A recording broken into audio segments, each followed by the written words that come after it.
सांस्कृतिक धरोहर रक्षा समिति हिंदू मंच द्वारा कलेक्टर को दिया ज्ञापन। लोक निर्माण विभाग धार का हटवाड़ा स्थित भवन क्रमांक 316 तथा कथित इमामबाड़ा पर किए गए अवैध अतिक्रमण को हटाने को लेकर आज सांस्कृतिक धरोहर रक्षा समिति द्वारा ज्ञापन सौंपकर उक्त भवन को खाली करवाने की मांग की गई। लोक निर्माण विभाग धार का हटवाड़ा स्थित भवन, जिसको लेकर पूर्व में भी सांस्कृतिक धरोहर रक्षा समिति धार द्वारा ज्ञापन में मांग की गई थी कि उक्त भवन को केवल 15 दिवस के लिए सशुल्क दिए जाने की अनुमति थी, परंतु 1977 से आज दिनांक तक न तो किराया लिया गया न ही भवन खाली कराया गया। ज्ञापन देने के पश्चात प्रशासन द्वारा 2 नोटिस जारी कर केवल इतिश्री कर ली गई, जबकि लोक निर्माण विभाग के भवन, जो कि नगर पालिका के रिकॉर्ड में दर्ज भवन क्रमांक 316 को इमामबाड़ा घोषित किया जा रहा है, वह इमामबाड़ा है ही नहीं। यह भवन केवल ताजिया रखने हेतु दिया जाता था। वास्तविक इमामबाड़ा तो भवन क्रमांक 319 है, जिनको लेकर आज पुनः हिंदू समाज ने ज्ञापन सौंप प्रशासन से अपने आदेश का पालन जल्द करवाने का निवेदन किया है। आदेश का पालन नहीं करवा पा रहा है, इसलिए हिंदू समाज आया है कि वो अपना आदेश का पालन कराए।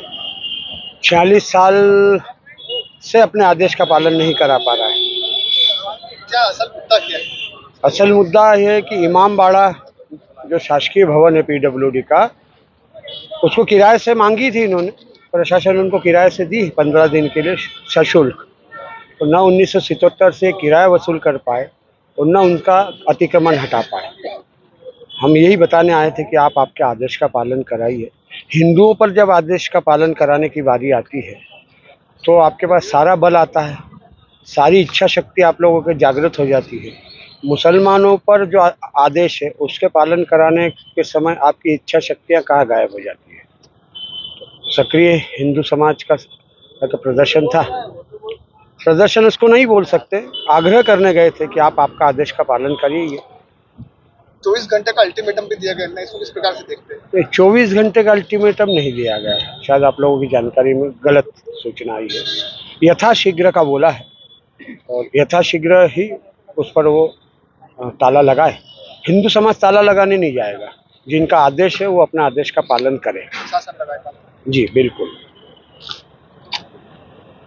एक अन्य एक और आरोप लगाया था कि कलेक्टर को ज्ञापन दिया गया था, लेकिन उन पर ज्ञापन पहले पहुंचा नहीं था। आप लोगों को बिल्कुल, उन्होंने हिंदू समाज के स्वाभिमान को समझा ही नहीं, तो ज्ञापन दिया गया था। उनको एड्रेस किया गया था, पर तहसीलदार महोदय को हमने ज्ञापन दिया है। क्योंकि हमारी बात पहुंचाना थी, इसलिए हमने तहसीलदार महोदय को ज्ञापन दिया। वो ज्ञापन उन तक पहुंचा नहीं। अब ये तो प्रशासनिक फेल्यूर है कि बिल्कुल हमको यही लगा कि हिंदू समाज की बात कम लोगों में जाकर या कागजों से देकर हिंदू समाज की बात सुनी नहीं जाएगी। इसलिए सक्रिय स्वाभिमानी हिंदू समाज को एकत्रित किया और अपनी मंशा, अपनी मनोभूमिका से उनको अवगत करा दिया। आपको जिम्मेदारी दे रहे हैं। बैग रख दो भैया, बाकी और मत जाओ।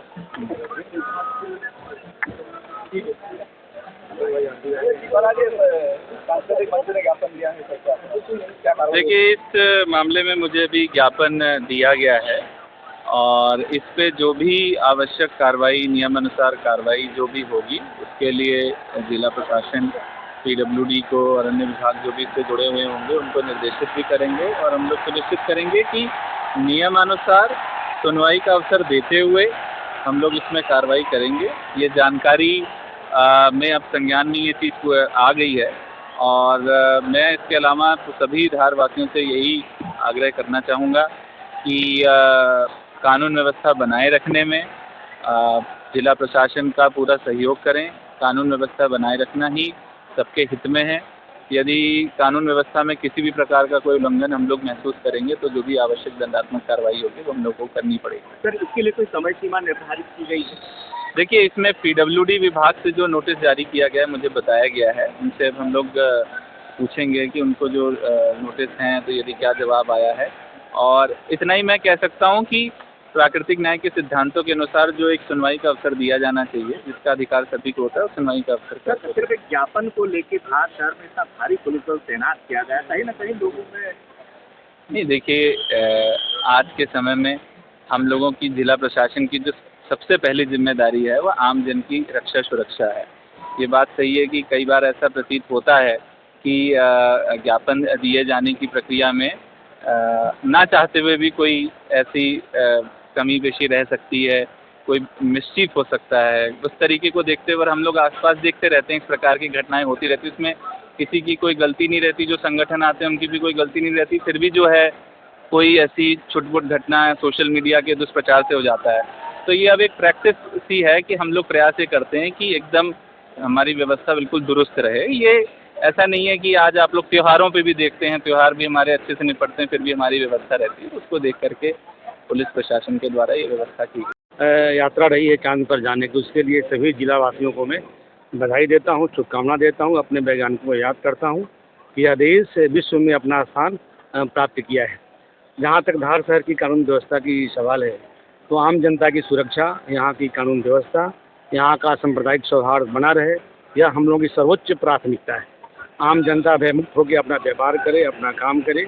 हम हर तरह से शहर के, जिले के चप्पे चप्पे पर नज़र रखते हैं। मैं आप सभी के माध्यम से धार जिले वासियों को आश्वस्त करना चाहता हूँ कि कानून व्यवस्था किसी भी स्थिति में हम लोग बिगड़ने नहीं देंगे। जनता यहाँ की भरोसा रखे। कोई भी इश्यू, यहाँ का त्यौहार शांतिपूर्ण ढंग से मने, यहाँ के कोई इशूज आते हैं उसको हम लोग तरीके से सॉल्व करें, बातचीत करके सॉल्व करें, ये हमारा पूरा प्रयास रहेगा। लेकिन सांप्रदायिक सौहार्द, कानून व्यवस्था बनाना हम लोगों की सर्वोच्च प्राथमिकता है, जिसके लिए हम लोग व्यवस्था समय समय पर सूचित करते हैं और आगे करते भी रहेंगे, ताकि जनता में प्रशासन के प्रति भरोसा बढ़ सके। धन्यवाद। सर, ये जो ज्ञापन दिया गया है जिसमें समय सीमा को लेकर एक अल्टीमेटम दिया गया, तो कहीं ना कहीं इस अल्टीमेटम से एक तनाव बना रहेगा, तो उससे किस तरह से? नहीं, आप सबके माध्यम से मैं बताना चाहूँगा कि कहीं भी कोई तनाव की स्थिति नहीं है। कल कई लोगों के स्कूल के प्रिंसिपल से, विभागों से हमारी डीएम साहब की सीधे बातचीत हुई। लोग सोशल मीडिया पर अफवाह फैलाते हैं, उससे भी हम लोग लगातार नज़र रखे हुए हैं, कुछ कार्रवाइयाँ भी हम लोगों ने की है। तो मैं आप सबके माध्यम से प्रेस बंधुओं का, आप लोगों का भी काफ़ी सहयोग रहा है, मैं देख रहा हूँ। तो आप सभी के माध्यम से मैं यही अपील करना चाहता हूँ कि कोई तनाव नहीं है, कोई भय का माहौल नहीं है। एक इशू आया है जिस पर लोगों ने ज्ञापन दिया है, इसको कलेक्टर साहब बता रहे हैं कि हम लोग परीक्षण करके इसका समाधान तरीके से हल निकालेंगे।